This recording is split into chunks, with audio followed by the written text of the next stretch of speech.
আদিব এখন সম্পূর্ণ সুস্থ, হাঁটাচলা করতে পারে, অসুবিধা হয় না। একটা ব্যাংকে চাকুরিও পেয়েছে। আজকেই ওর অফিসের প্রথম দিন। ইদানিং আমার কেন জানি মাঝে মাঝে ভয় হয়, আদিব কি আমাকে কখনো ছেড়ে চলে যাবে। অফিস থেকে ফেরার সময় আমার জন্য এক মুঠ রেশমি চুড়ি এনেছে। সেদিকে আমার কোনো হেলদোল নেই। আমার মাথায় কি সব হাবিজাবি চিন্তা ভাবনা ঘুরছে। আমি আদিবের দিকে তাকিয়ে জিজ্ঞেস করলাম, তোমার সাথে কি কোনো মেয়ে কলিগ আছে? আমার কথা শুনে আদিব জোরে হেসে দিল। ও আচ্ছা, এই জন্যই তোমাকে এমন চিন্তিত দেখাচ্ছে। আবার হেসে দিয়ে, হ্যাঁ আছে তো, একজন মেয়ে কলিগ আছে, তবে আমার থেকে মিনিমাম 7-8 বছরের বড়। তোমার কোনো চিন্তার কারণ নেই। যদি আমার চেয়ে বয়সে ছোটও হতো তবুও আমি দূরে দূরে থাকতাম, কারণ তুমি যে আমার একমাত্র প্রিয়তমা, বিশ্বস্ত অর্ধাঙ্গিনী। হাজার বাধা আসলেও তো তোমার হাত আমি ছাড়বো না, যেমনটা তুমি আমার পাশে ছিলে হাজারো সমস্যা মোকাবিলা করে। আমি কেঁদে দিয়ে বললাম, কথা দিলে তো? হ্যাঁ আমার পাগলি। আমি ওর কানের কাছে গিয়ে লাজুক মুখে ফিস ফিস করে বললাম, ওই শোনো, একটা কথা বলার ছিল, কিন্তু আমার না ভীষণ লজ্জা করছে। চোখ ঢেকে বললাম, তাহলে বলে ফেলো, আমার কাছে আবার লজ্জা কিসের? উফ, আমার অনেক লজ্জা করছে তোমাকে কথাটা বলতে। ইদানিং আমার আসলে খাওয়া দাওয়ার প্রতি অরুচি লাগছে। খেতে বসলেই বমি আসে, মাঝে মাঝে আচার খেতে ইচ্ছে করে। এবার তুমি বুঝে নাও। কথাটা বলে আমি আবার হাত দিয়ে চোখ ঢাকলাম। তোমার শরীর অসুস্থ, এটা বলতে এত লজ্জা? আচ্ছা, আজকে ভাবিকে বলে দেব কালকে যাতে তোমাকে ডাক্তার দেখাতে নিয়ে যাই। মনে হয় তোমার ফুড পয়জনিং হয়েছে। আদিব হাসি চেপে স্বাভাবিক ভঙ্গিতেই কথাটা বলল। গাধা কোথাকার, আমার ফুড পয়জনিং হয়েছে? তোকে কে বলেছে রে? আমি কি একবারও বলেছি? আমার চোখ দেখে অন্য সময় সব বলে দিতে পারো, আর এখন কেন বুঝছো না কি বলতে চাইছি আমি? কিছুটা চিল্লিয়ে, থাক থাক মহারানী, আর চিল্লাতে হবে না। আমার অনাগত প্রিন্স প্রিন্সেস শুনলে কষ্ট পাবে যে ওদের আম্মু ওর বাবার সাথে ঝগড়া করছে। মুস্কি হাসি দিয়ে আদিবের কথা শুনে তিশা আরো খেপে গেল, নাক ফুলিয়ে বলল, তাহলে তো ঢং দেখানোর কি হলো, ফালতু লোক কোথাকার। আরে আরে, রাগ করছো কেন? আমি তো দেখছিলাম আমার মিষ্টি বউটা আমার কাছে কেমন লজ্জা পাচ্ছিল, আবার আমি না বোঝার ভান ধরায় কেমন খেপে যাচ্ছিল। একটা কথা রাখবে, আমাকে আমাদের বাসায় কিছুদিনের জন্য দিয়ে আসবে। বাসায় যাওয়ার জন্য মন ছুটে গেছে। কতদিন সবাইকে একসাথে দেখি না, আর জানোই তো একটা মেয়ের এই অবস্থায় তার মাকে কতটা প্রয়োজন। আচ্ছা, মায়ের সাথে গিয়ে কথা বলে দেখি। জানোই তো আমাদের পরিবারে মায়ের কথাই সব কথা। আদিব ওর মায়ের কাছে গিয়ে আমার কথাটা বলাতে আগুনে ঘি ঢালার মতো হলো। আমি আমার রুম থেকেই শুনতে পেলাম আমার পরিবারের সম্পর্কে আজে বাজে কথা বলছে। তারা ছেলে পক্ষ হয়ে কেন তারা মেয়ে পক্ষের কাছে ছোট হবে, আরো অনেক কথা। ওনার কথা শুনে আমার চোখে পানি চলে এলো। আমি তাড়াতাড়ি ওয়াশরুমে চলে গেলাম। সেখানে কিছুক্ষণ কেঁদে চোখে মুখে পানি দিয়ে বেরিয়ে এলাম। এসে দেখি আদিব চুপ করে মাথা নিচু করে বিছানায় বসে আছে।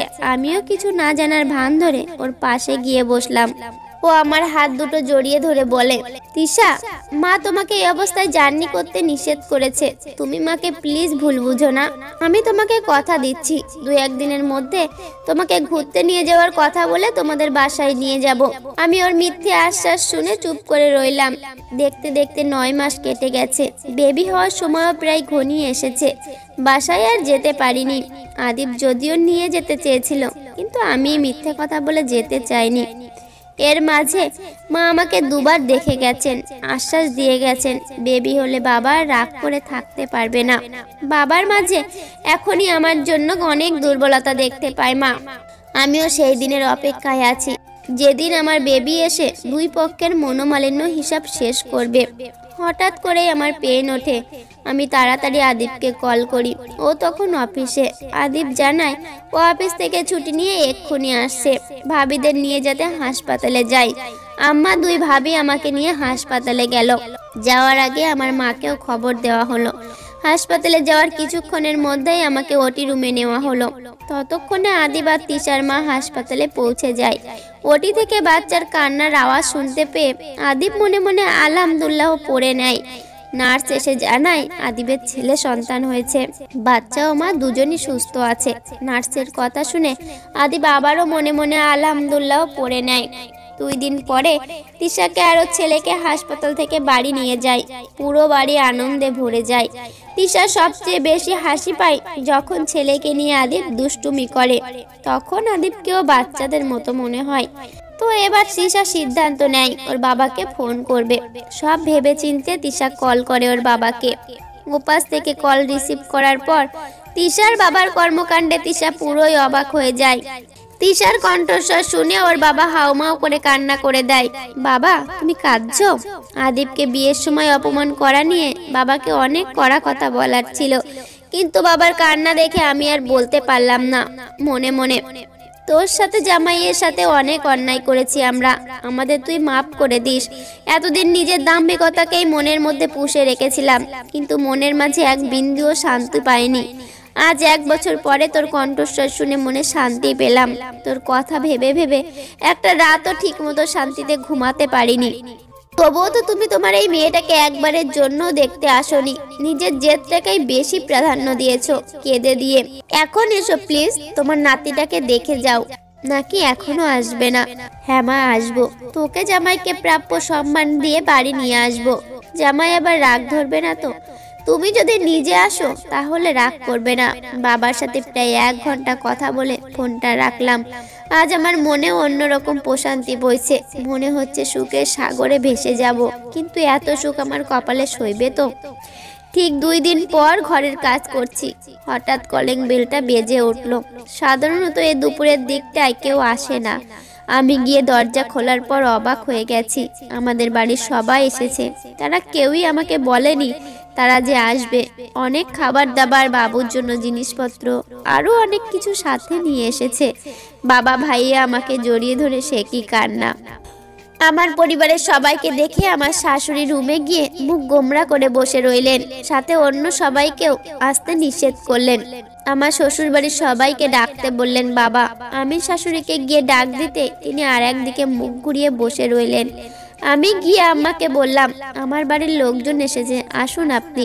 তিনি পাশে বসে থাকা ননদকে গলার স্বর নামিয়ে বললেন, আমার ছেলে আজ সম্পূর্ণ সুস্থ দেখে ওনারা আজ এসেছেন ঢং দেখাতে। এতদিন কই ছিল তাদের আলগা পিরিত? আম্মার কথা শুনে আমার ভীষণ রাগ লাগলো। এতদিন তার মুখের ওপর কোনো কথা বলিনি, কিন্তু আজ বললাম আমি। আপনি ঠিক কি বললেন আম্মা? বুঝতে পারলাম না। তিনি আমতা আমতা করে বললেন, না কিছু না, তুমি গিয়ে নাস্তা রেডি করো, আমি এক্ষুনি আসছি। আমি যাওয়ার কিছুক্ষণ পরই আম্মা আসলেন।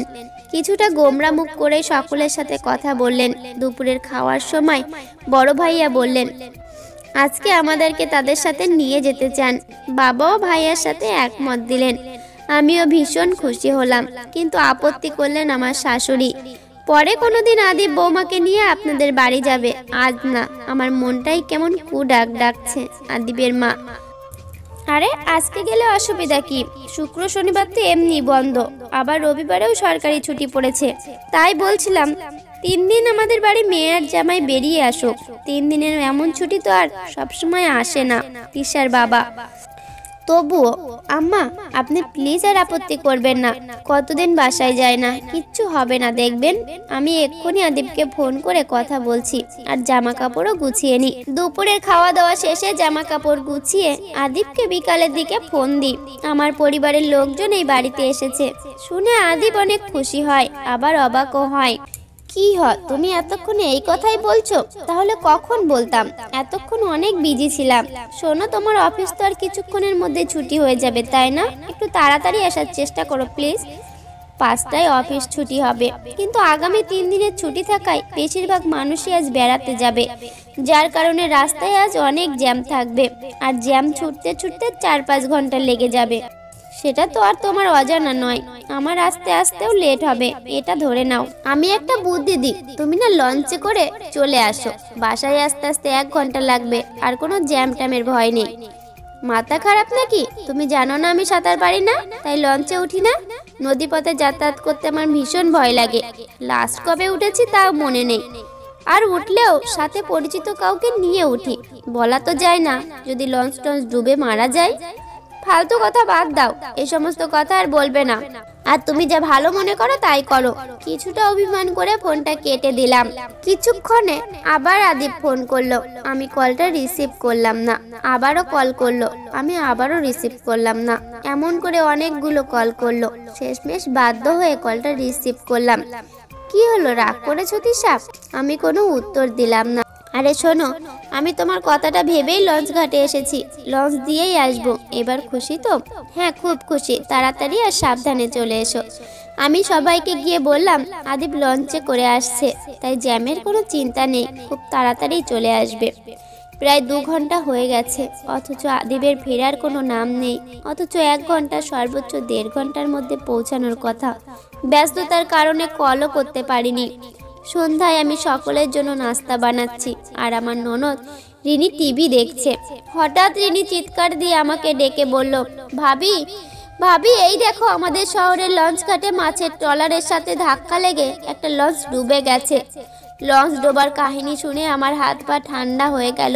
আমি থরথর করে কাঁপছি। রিনির কথা শুনে সকলে নিউজ দেখার জন্য ড্রয়িং রুমে চলে আসলো। তাদের সাথে আমিও যোগ দিলাম। আধা ঘন্টা আগে লঞ্চটা ডুবেছে, আর সেই সময়টাতে আদিবের লঞ্চে ওঠার কথা। আরও যদি লঞ্চে উঠে থাকে তাহলে না, আমি কিছু ভাবতে পারছি না। আমি তাড়াতাড়ি ওকে কল দিলাম, কিন্তু ওর ফোনটা বন্ধ দেখাচ্ছে।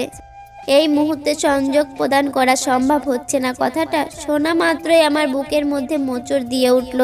আম্মা তখনই কান্না শুরু করে দিল, আর আমাকে গালিগালাজ করা শুরু করে দিল। এই অলক্ষী মেয়েটা সব কিছুর জন্য দায়ী। আমার ছেলের কিছু হলে তোকে আমি ছাড়বো না। বাড়ি জুড়ে সকলের কান্নার রোল পড়ে গেল। গল্প এক জীবনের প্রেম, কলমে নিঝুম জামান। গল্পের পরবর্তী অংশ আগামীকাল শেয়ার করা হবে। গল্পটি শেষ পর্যন্ত দেখার জন্য অসংখ্য ধন্যবাদ। গল্পের প্রথম এবং দ্বিতীয় পর্ব যদি আপনারা মিস করে থাকেন, তাহলে গল্পের প্রথম কমেন্টে বা ডেসক্রিপশন বক্সে গল্পের প্রথম এবং দ্বিতীয় পর্বের লিঙ্ক দেওয়া থাকবে, অবশ্যই দেখে নেবেন। আর গল্পটি যদি আপনাদের ভালো লাগে থাকে তাহলে প্লিজ কমেন্ট করে জানিয়ে যাবেন।